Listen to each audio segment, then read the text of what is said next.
Ok, aujourd'hui je vais vous parler de la Scion FRS. Ça fait au-dessus d'un an que j'ai la voiture, fait que je suis en mesure de vous dire un petit peu plus qu'est-ce qu'il y en est qu'un chroniqueur d'auto habituel. Je vais vous dire les points forts, puis je vais vous dire les points faibles, puis voir si la voiture est adaptée à vous. Comme d'habitude, on va commencer avec le look extérieur. Moi, je trouve que c'est un succès phénoménal. Ce qui la rend un petit peu plus masculin qu'une Celica, c'est certaines bosses qui ont mis aux bons endroits, notamment ici. Et puis aussi ici. Alors, on va regarder pour voir si cette voiture-là est pour vous. Ok, la revoici de l'extérieur. On va regarder les courbes un peu plus près.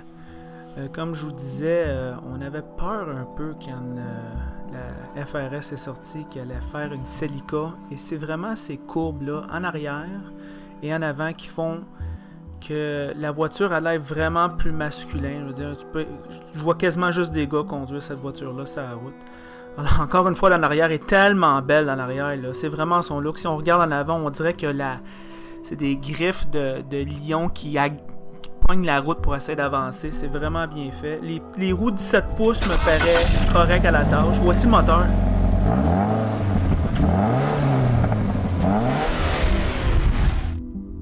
Fait pas mal un beau son. Si on regarde ici dans le moteur, le moteur est vraiment bas. Vous allez le voir un peu plus dramatiquement ici quand je vais baisser la caméra. Vous allez voir, tu sais, le haut du comportement moteur au-dessus du moteur. Il y a vraiment, regardez l'espace, ça n'a pas de bon sens l'espace qu'il y a. Le moteur Boxer, ils l'ont choisi exprès pour ça parce qu'ils voulaient avoir le plus bas possible. Si vous regardez en arrière, on ne le voit pas trop bien ici, mais la transmission, elle aussi, est très basse. Ça fait vraiment un comportement routier écœurant. Ils ont mis la batterie en arrière pour une meilleure distribution de poids. Bon, à l'intérieur de mon compartiment moteur est un peu sale. La valise est belle, mais elle est trop petite. Il aurait dû faire un 3 portes comme ils ont fait avec l'Acura RS6. Me semble que ça aurait été une meilleure idée. Voici à l'intérieur de la FRS. Les points contact sont quand même assez bien, malgré le fait que le volant qui est gainé de cuir, on pourrait dire que ça vient d'une bâche en plastique. Ici, le matériau est très doux. C'est très doux ici. Et puis, le shifter, il se prend bien en main. L'affaire qui est bon à propos de la FRS, c'est les bancs. En dépit d'être extrêmement sculptés, ils font pas mal au dos.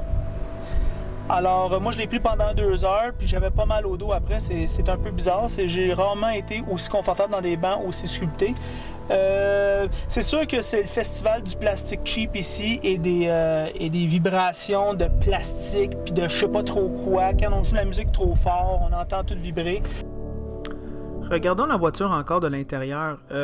Comme je vous disais, en dépit d'avoir des matériaux de piètre qualité, la position de conduite, elle est parfaite. Parfaite. Je me suis assis au salon de l'auto dans une Cayman et c'est sûr que la Cayman, c'est mieux fini, mais je te parle au niveau juste la façon que tu es assis, la position du volant, c'est la perfection totale.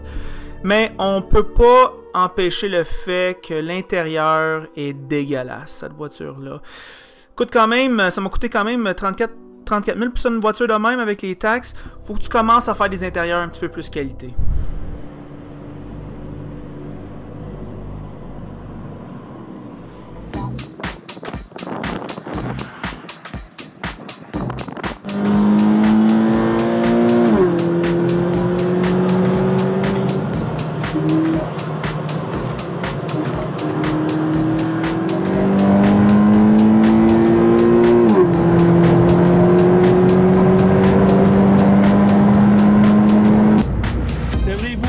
Cette voiture ou non?